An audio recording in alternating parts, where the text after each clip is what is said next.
Well, California is not alone in lacking water resources. Today, there are billions of people globally who don't have access to clean water.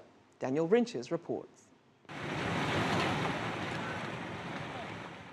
Almost a tenth of the world's population doesn't have access to safe drinking water, and about a third to the most basic sanitation.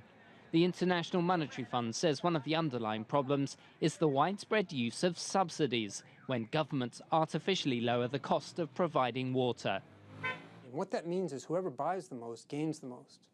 And so whoever fills their swimming pool or plays at the golf course or is a rich farmer who has hectares and hectares of land that he's irrigating, if water is free, the people who use the most gain the most.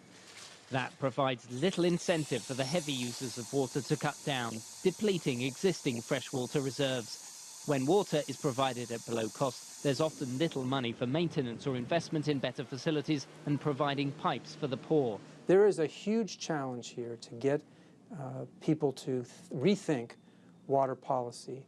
Water in too many parts of the world has been considered a free good. The non-profit group, the World Resources Institute, says 36 countries currently have extremely high levels of what it calls baseline water stress.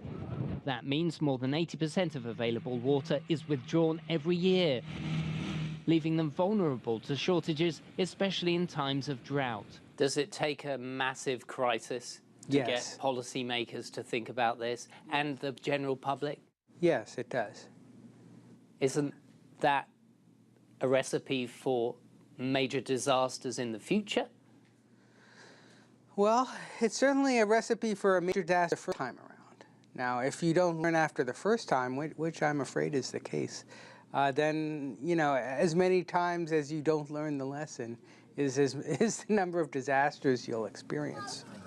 According to a group of experts called the 2030 World Resources Group, if no action is taken, growing populations and economic growth could lead to water demand exceeding supply by 40% in 15 years. The experts say current shortages in places as diverse as Yemen and Southern California should serve as warning signs. Here at the International Monetary Fund, global leaders are being urged to do more now by investing in infrastructure, research and development, and subsidy reform in order to avoid those worst-case scenarios down the line. Daniel Rinches, CCTV, Washington.